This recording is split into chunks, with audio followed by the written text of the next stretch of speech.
Menurut Filippo tahun 1985, pemahaman mengenai manajemen sumber daya manusia atau personalia dapat dikategorikan kepada dua fungsi utama, yaitu fungsi manajerial dan juga fungsi operasional. Fungsi manajerial mencakup organizing, directing, controlling, dan juga planning. Sementara fungsi operasional melibatkan berbagai aspek, yaitu tenaga kerja, pengembangan, integrasi, pemberian kompensasi, integritas, pemeliharaan, serta pemutusan hubungan kerja. SDM adalah proses menentukan kebutuhan SDM dan memastikan perusahaan memiliki karyawan yang sesuai dengan kuantitas dan kualitas yang ditetapkan. Nah, secara spesifik, proses perencanaan SDM ini terdiri dari 1. Penyusunan formasi pekerjaan dan jabatan di perusahaan. 2. Menentukan persyaratan yang dibutuhkan, misalnya tingkat pendidikan, pengalaman, dan keterampilan. 3. Menjelaskan dan mendeskripsikan berbagai jenis pekerjaan dalam perusahaan berdasarkan daftar 1. Kewajiban, 2. Tanggung jawab, dan 3. Kondisi kerja. Proses manajemen SDM mulai dari perencanaan SDM, lalu penarikan, seleksi, sosialisasi, pelatihan dan pengembangan, penilaian prestasi kerja, dan yang terakhir, promosi, transfer, demosi, dan PHK. Ada beberapa tugas dan tanggung jawab manajer sumber daya manusia.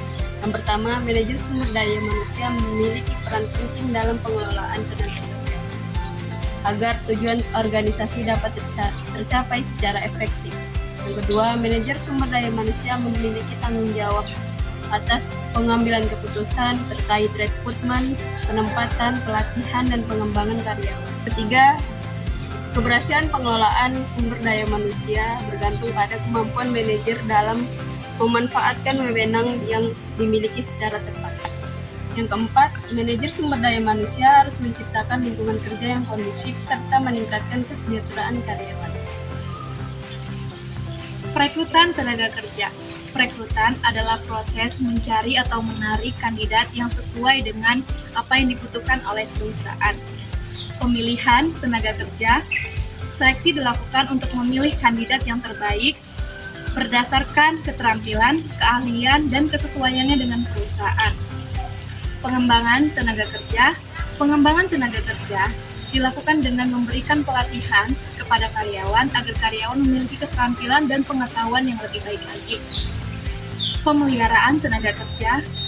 Pemeliharaan tenaga kerja dilakukan dengan memberikan kompensasi kepada karyawan dan menciptakan lingkungan yang nyaman agar perusahaan lebih baik lagi dan karyawan akan produktif juga loyal. Kompensasi terbagi menjadi dua bentuk, yaitu kompensasi finansial dan kompensasi non-finansial. 1. Kompensasi finansial terbagi dua kategori utama, yaitu kompensasi finansial langsung ini mencakup gaji, upah, bonus, serta komisi yang diberikan berdasarkan hasil kerja mereka secara langsung. Sedangkan kompensasi finansial tidak langsung itu adalah tunjangan atau benefit dengan bentuk imbalan finansial di luar gaji. 2. Kompensasi non-finansial ini seperti memberikan pujian, penghargaan atau pengakuan atas pencapaian kerja karyawan meskipun tidak berbentuk materi, tetapi ini bisa meningkatkan produktivitas, motivasi para karyawan.